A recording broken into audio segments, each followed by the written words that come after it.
आता काय सांगाल नेमकं आज आपण महापालिकेवर धडक दिलेली काय तक्रार आहे काय मागणी? जळगाव शहर महानगरपालिका हद्दीतील 103 निमखेडी शिवार धनश्रीनगर या ठिकाणचा एक वादग्रस्त खुला भूखंड जो या जळगाव शहर महानगरपालिकेचे माजी महापौर विष्णू रामदास भंडाळे यांनी तो बळकावून त्या ठिकाणी अतिक्रमण केलेला आहे आणि नागरिकांना त्या ठिकाणी कुठलाही प्रवेश दिला जात नाही, वापरू दिली जात नाही जागा, लहान मुलांना त्या ठिकाणी खेळण्यासाठी प्रवेश दिला जात नाही आणि याबाबत नागरिकांनी देखील तक्रार केली होती आणि नंतर एक सामाजिक बाण म्हणून मी देखील या ठिकाणी त्रयस्थ अर्जदार याच्यामध्ये झालेलो होतो आणि याबाबत आज आम्ही खरं तर आयुक्त महोदयांची भेट घ्यायला आलेलो होतो, परंतु ते नामदार उच्च न्यायालयात काही कामानिमित्त गेलेले, तर आम्ही अतिरिक्त मॅडमांना या ठिकाणी भेटलेलो आहे.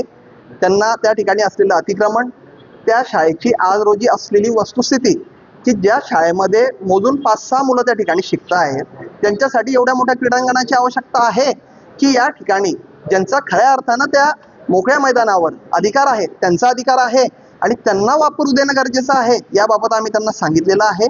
आता तात्काळ आमच्यासोबत याची दखल घेत टाउन प्लॅनिंगचे अधीक्षक असतील अमोल पाटील, तसंच अतिक्रमण विभागाचे अधीक्षक असतील, हे आमच्यासोबत त्या ठिकाणी आता पंचनामा करण्यासाठी येत आहे. आमचा जो खुला भूखंड आहे गट नंबर 103, तर तो आमच्या मुलांसाठी स्पेशली, कारण खेळण्यासाठी एरियात कुठेही जागा नाही आहे, वरिष्ठ लोकांना फिरण्यासाठी नाही आहे, आजूबाजूला चौबाजूला सगळे रस्ते असल्यामुळे रस्त्यावर पोरं खेळू शकत नाही, घराजवळ खेळू शकत नाही, तर ती जागा मुलांसाठी खेळण्यासाठी ओपन करण्यात यावी, म्हणजे स्पेशली ज्येष्ठ नागरिक आणि विद्यार्थी त्यांच्यासाठी तो खुला करण्यात यावा.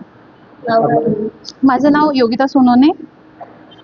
आम्हाला खेळायला जागा नाही म्हणून इथंच खेळू आम्ही. आता आम्हाला जी जागा पाहिजे खेळायसाठी तिथे आम्ही गेले तर आम्हाला तिथून हकलून देतात त्या आजी, तिथल्या ज्या आजी त्या, आणि खेळू देत नाही तिथे वॉचमन आजी. आमच्या गोष्टी पण जमा करून घेतात, ते करून घेतात आणि आता काही नाही. आता आम्ही सांगू देत ना आम्हाला खेळू द्या असं तिथे, आणि आम्हाला तिथे खेळू द्यायला पाहिजे. दांडी मारली आज शाळेला? हा, ग्राउंड साठी. काय नाव आहे तुझं? माझं लक्ष बिपिन सोनवणे.